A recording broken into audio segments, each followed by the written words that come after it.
Halo investor, hari ini kita akan membahas perusahaan publik yang akan IPO. Ini ada 3 clue gambar dari aktivitas bisnis dari perusahaan ini. Yang pertama ada truk pengangkut, ada coal atau batu bara. Yang ketiga ada koin logam yang merupakan salah satu produk olahan dari mineral nikel. Yaitu perusahaan ini adalah bernama Hilcon yang nantinya akan menggunakan kode emiten HIL. Nah, Hilcon ini akan masuk ke dalam sektor basic material dan sudah memulai masa book building di tanggal 15 Juni hingga 29 Juni, di mana jumlah saham yang ditawarkan adalah sebanyak-banyaknya 2.211.500.000 saham dengan nilai nominal per lembar sahamnya adalah Rp20. Dan harga penawarannya itu berkisar di antara Rp250 hingga Rp400. Dan nantinya dana IPO yang bisa diraup maksimalnya adalah sebanyak-banyaknya sebesar Rp884.600.000.000. Dan yang akan menjadi penjamin pelaksana emisi efeknya ada BRI dan Reksa Sekuritas, Mirai Aset Sekuritas, dan yang terakhir ada Sukor Sekuritas. HIL ini memiliki kegiatan usaha utama yaitu aktivitas konsultasi manajemen serta jasa pertambangan dan jasa konstruksi melalui perusahaan anak yang memiliki kantor pusat di Jakarta. Kemudian mereka punya 7 perusahaan anak, di mana yang beroperasi saat ini baru 2, yaitu nomor 1 ada HS, PT Hilcon Jaya Sakti, dan juga nomor 6 PST, itu adalah Pawon Servis Tama, di mana kontribusi terhadap pendapatan paling besar adalah HS, itu sebanyak 98,65%, di mana kegiatan usahanya ini ada jasa pertambangan, jasa konstruksi dan penyewaan, dan sewa guna usaha mesin dan peralatan industri pertambangan. Kepemilikannya 80% secara langsung, dan PST baru berkontribusi sebanyak 1,35% terhadap pendapatan. Ya, karena memang masih baru beroperasi secara komersial di bulan Agustus tahun 2021. Nah, bisnis utama dari HIL ini secara garis besar itu ada 2. Yang pertama ada jasa pertambangan, yang kedua ada jasa konstruksi sipil, di mana proyek-proyek pertambangan yang sudah dikerjakan oleh HS selaku anak perseroan selama 3 tahun terakhir itu adalah proyek-proyek yang berkaitan dengan mineral nikel. Nah, untuk lokasinya cukup bervariasi, ada di Sulawesi Tenggara, Kalimantan Timur, ada di Kalimantan Selatan, Sulawesi Tenggara, ada di Maluku Utara, dan Halmahera. Dan pekerjaannya juga dilampirkan jenis pekerjaannya, kemudian ada volume pekerjaannya, dan kalau kita lihat dari tabel ini, itu mayoritas proyek-proyek yang dikerjakan oleh HS ini adalah terkait dengan nikel. Nah, jadi selain itu juga mereka punya jasa konstruksi sipil, itu salah satu ataupun 2 diantaranya. Di sini saya mengambil mereka punya proyek bendungan di Lola Paket 2, yaitu melaksanakan proyek pekerjaan tanah dan dewatering. Kemudian ada juga dengan proyek dengan PT Sebuku Tanjung Kol dan lain-lain, itu adalah terkait dengan penyewaan alat berat pertambangan.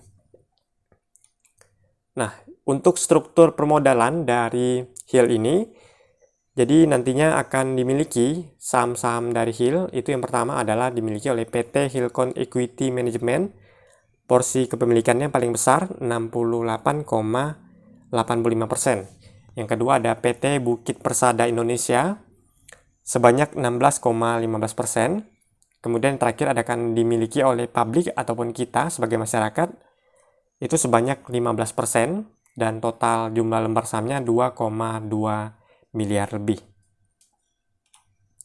Dan dana IPO nantinya akan digunakan oleh HIL ini sekitar 55% untuk modal kerja, itu terkait dengan bahan bakar, gaji, biaya overhead, dan pemeliharaan alat-alat berat.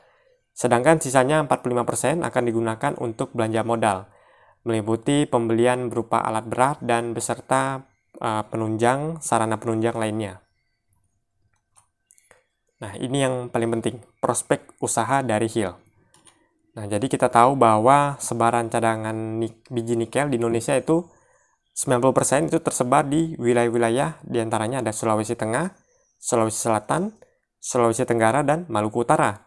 Di mana daerah-daerah ini adalah daerah-daerah yang menjadi proyek kerjasama dari Hill ini tadi dengan perusahaan-perusahaan pertambangan. Jadi Hill menyediakan jasa, meskipun mereka tidak punya cadangan berupa wilayah, cadangan nikel ataupun batu bara, tapi mereka punya jasa, jadi mereka akan menawarkan jasanya ke perusahaan-perusahaan yang memiliki lokasi cadangan tambang dari nikel dan juga batu bara. Nah, ini adalah salah satu prospek yang sangat bagus untuk Hill.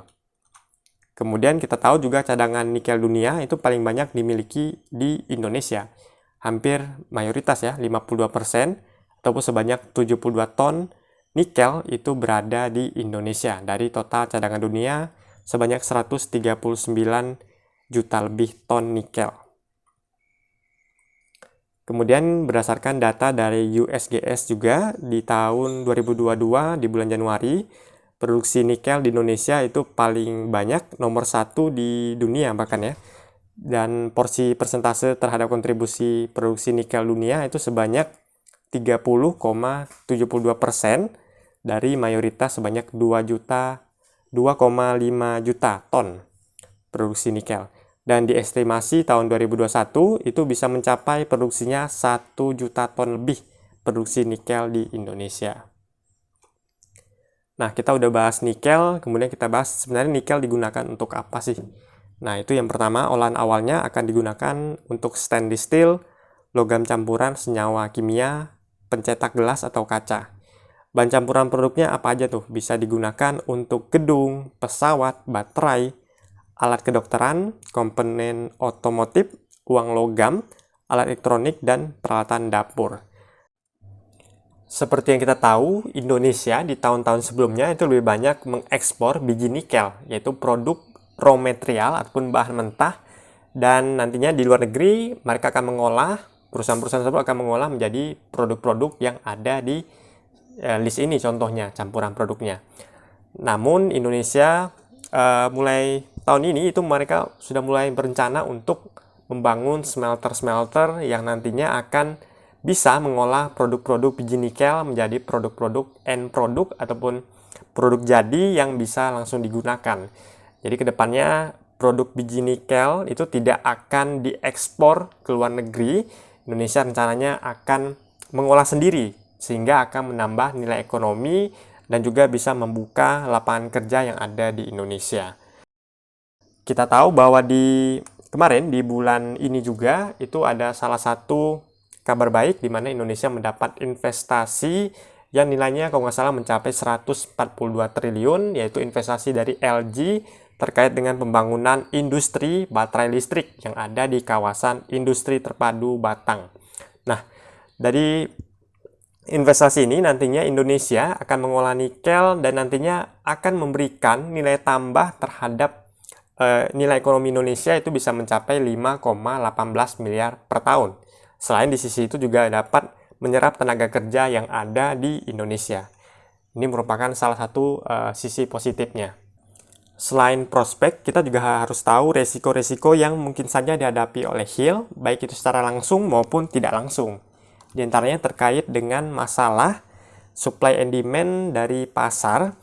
Seperti yang kita tahu bahwa di beberapa bulan terakhir itu ada masalah situasi geopolitik yang memanas antara Rusia dan Ukraina yang mengakibatkan harga komoditas nikel waktu itu melambung cukup tinggi. Dan selain masalah itu juga masalah dalam negeri terkait risiko itu juga bisa disebabkan antara lain oleh faktor cuaca ataupun masalah perizinan. Nah, jadi persaingan bisnis juga menjadi faktor penting lainnya, di mana Indonesia harus memiliki menawarkan sejumlah benefit yang menguntungkan. Jadi mereka negara luar itu apa sih nilai lebih yang Indonesia tawarkan sehingga mereka memilih untuk misalnya mengimpor nikel ataupun produk jadi dari Indonesia yang berbahan baku nikel. Oke, selanjutnya kita akan masuk ke laporan keuangan, di mana kalau kita lihat dari sisi aset, itu mengalami peningkatan jumlah aset dari tahun 2021 ketimbang tahun 2020. Itu meningkat sebanyak 88,03%, dari sebelumnya 1,2 triliun menjadi 2,4 triliun. Kalau kita cek, ini disebabkan oleh peningkatan pos piutang usaha pihak ketiga dan juga uang muka dan biaya dibayar di muka. Ini meningkat jumlah aset lancarnya. Kemudian dari sisi aset tidak lancar itu meningkat dari aset tetap ataupun bersih. Selanjutnya untuk liabilitas juga mengalami peningkatan dari tahun sebelumnya, yaitu meningkat sebanyak 52,13%, dari sebelumnya 1,1 triliun menjadi 1,8 triliun. Kalau kita cek, ini disebabkan oleh peningkatan pos dari utang usaha pihak ketiga yang naik cukup signifikan. Selain itu juga ada peningkatan juga ya dari utang sewa pembiayaan, itu naik juga. Namun untuk utang bank itu turun. Ini cukup baik. Kemudian dari jumlah ekuitas ini mengalami peningkatan 548,65%. Ini disebabkan ini ya, paling besar disebabkan oleh penyetoran modal saham. Lalu kita cek di laporan laba rugi, itu penghasilan dari pendapatan usaha HIL itu meningkat di tahun 2021 dari tahun sebelumnya itu sebesar 94,27%. Dan kalau kita bandingkan juga secara kuartal pertama tahun 2022 dengan kuartal pertama tahun 2021, itu meningkat juga sebanyak 82,24%. Lalu untuk laba bersih tahun berjalan itu meningkat sebanyak 296,69% dari tahun sebelumnya di tahun 2020. Nah, pendapatan usaha kalau kita cek lebih detail itu disumbangkan oleh peningkatan yang cukup besar dari jasa pertambangan sebenarnya. Dari tahun 2020 sebesar 904 menjadi 1788.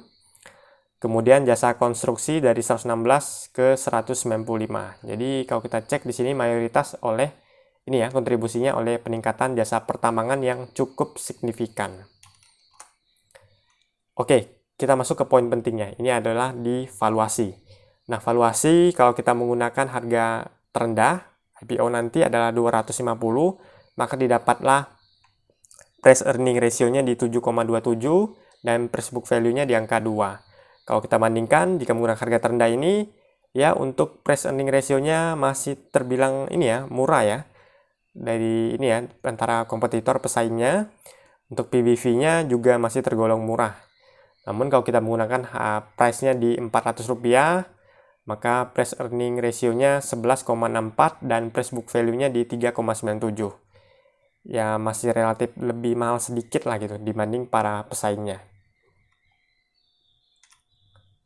Jadi kesimpulannya, kinerja HIL itu positif, laba terus meningkat, didukung juga oleh prospek positif dari industri ini ya, nikel di Indonesia saat ini.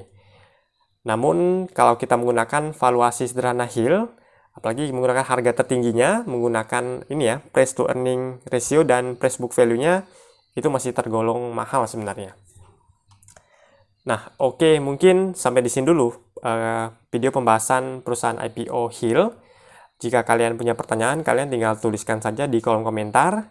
Jangan lupa untuk like video ini dan share ke teman-teman kalian. Serta subscribe channel ini untuk mendukung channel ini terus berkembang dan upload video-video menarik lainnya. Thank you.